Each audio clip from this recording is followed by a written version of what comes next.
here's your host, Alex Garrett. Here we are. It is Monday, August 2nd, 2021. I hope you're feeling well. I have had some weather issues under the weather, but we're getting there. We're getting back to normal, one by one. Definitely doing this podcast helps me get back to normal, so there's that as well. But there's something burning on my mind that I want to talk to you about.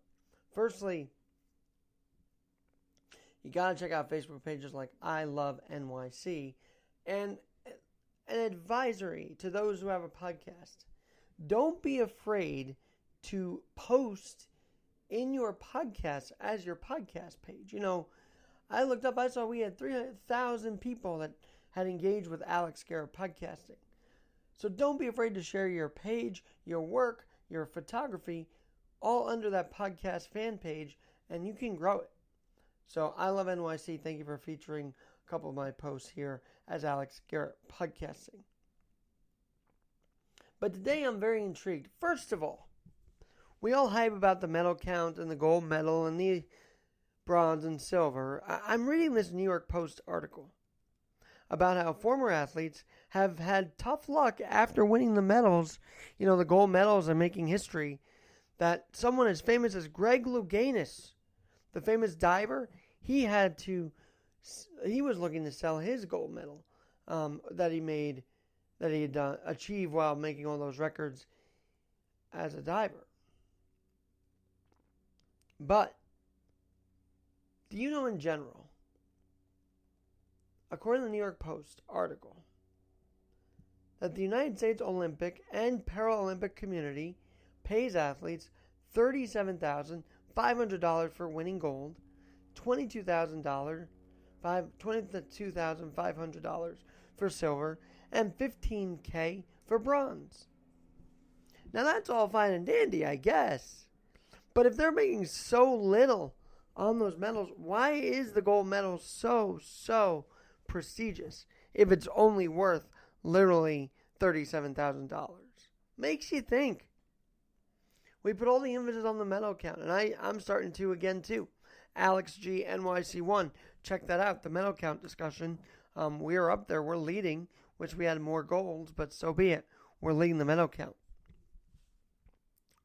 But really, though, if we're making a big deal about all these medals, and to only find out they only are $37,000 value in today's world, that's very surprising. Because there's no doubt we as a country and we as sports fans, when the Olympic comes around, believe in the beauty of getting that gold medal. Then I found out something even more disturbing from these stories. Team USA, Miracle on Ice, 1980. I did not know that former Ranger, Mark Pavlovich, had killed himself in 2021, this past March, at 63. They say that the family suspects Pavlovich suffered chronic traumatic encephalopathy, CTE, the result of countless blows to the head taken during his career. Makes total sense. And what triggered this, what escalated it, is when Pavlovich's wife, Kara, died in 2012 after falling from their balcony in Lunson, Minnesota. 2019, he was arrested for assaulting a neighbor but found unfit to trial. So the Mark Pavlovich that played for the Rangers fell on hard times to the point of needing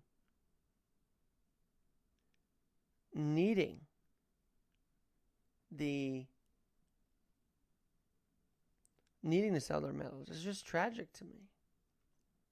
How about this one? The fact that one of his teammates on that Team USA, Mark Wells, never played a game in the NHL, but he bounced around in the minor leagues with the Rangers minor leagues, Canadiens minor leagues.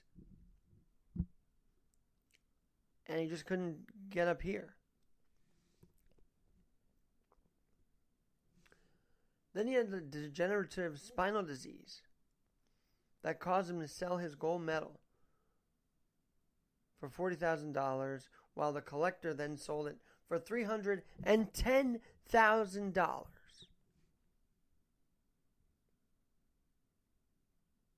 So, when you think of these athletes, don't call them out for saying, oh, they're not tough enough to participate in the Olympics. They're not strong enough. Simone Biles is weak. No, she's not. She is strong as ever. And we're seeing that play out with the story in the New York Post of how strong she is. So we set these high standards for the medals, and then they're only $37,000. So it's no wonder that a lot of these athletes face hard times. Now, last week we had seen Simone Biles take herself out because of mental health challenges and maybe some physical. But she did what she had to. So the point is that an Olympian will always feel some sort of torture, whether it's a bad performance, whether it's continual pressure to perform, whether it's practicing. But to see that continue after their Olympic lives, that's shocking. To see Greg Louganis and others have to sell their medals, possibly, is just tough. Do you know that there were some more? Vin Baker, Team USA Basketball. Walter Davis, Jerry Lucas, all auctioned their gold medals.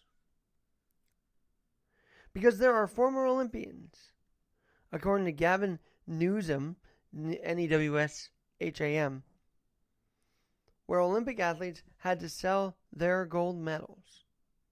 Imagine that. So, when an athlete pulls himself out of a competition, we haven't touched Michael Phelps yet. I will get into that as well.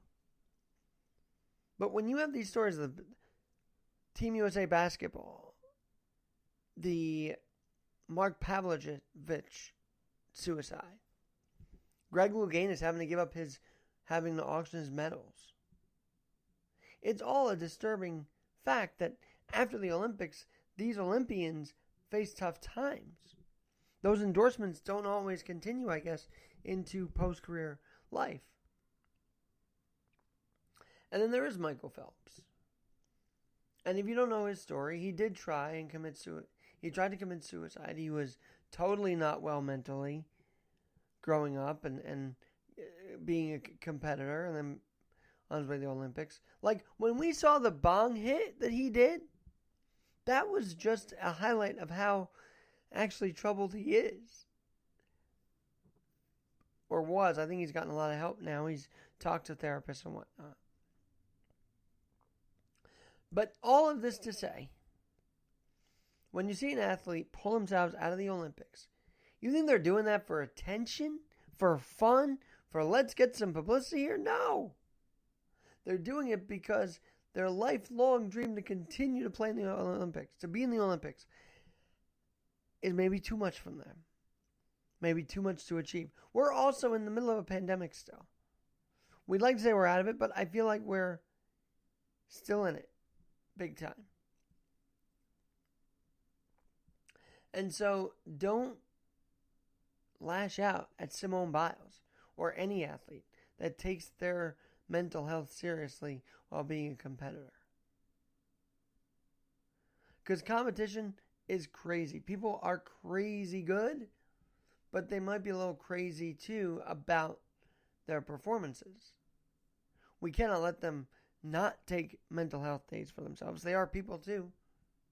They may win the gold. They may wear Team USA. They may do a lot of things. But the first thing they're doing is living as a person. They are living as a person and an athlete second. Simone Biles normalized herself. By auctioning off your gold medal, you kind of humble yourself and say, look, I can't afford to live right now on this budget. I have to do something. And it's sad that that's the desperate move they have to make. But thank you, Gavin Newsham, I don't know how you say it, But thank you, Gavin, for pointing out that these Olympians have trouble in their lives. Even after the sport, even after competition. So don't be discouraged if you have to sell something you just really didn't want to. Because we've got Olympians selling gold medals. Do you think they really want to do that? Absolutely not. Absolutely not. But you know what? They did it because they had to. So I respect Greg Louganis for admitting he had to make money somehow and that the medal was a way to do it. I respect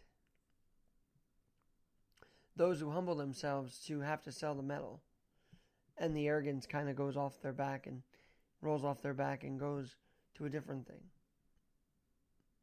But don't be a hard about these athletes. First of all, when you're a hard ass about these athletes, think to yourself, are you in Tokyo right now competing? Heck no. Heck no. So stop arguing from your couch that one Simone Biles can't take a mental health day. She sure damn can. All right? Armchair quarterback, she sure can. Because as we see, if they don't take care of their mental health now, they will have to take their medals and sell them. That's how intense it is. And it gets. So let's utilize a story about the Olympians who had to sell their gold medals and say, well, they're just doing what they can to protect themselves. They're doing what they can to live. And if their gold medal is so undervalued, I'm sure they can do way more things to value themselves and continue the endorsements. But knowing when to ask for help, knowing when to auction off your medal at the right time, that's a big move. And it will help them survive years later. I believe that. Just like Simone Biles at 24, helping herself out by literally saying, I cannot do this right now. I want to, but I cannot.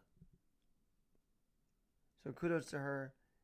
And let's learn to just let these athletes, be people. Competitive, sure. But human being first? Absolutely. I'm Alex Garrett. This has been the Sports Hour with Alex Garrett edition of Alex Garrett Podcasting. I'll be back on to talk about the other side that I'm thinking of. That third booster shot. Why should we get it? Why is it time? Why are we not leading that charge here in America? Stay tuned for that on the Keeping It Real with Alex Garrett channel.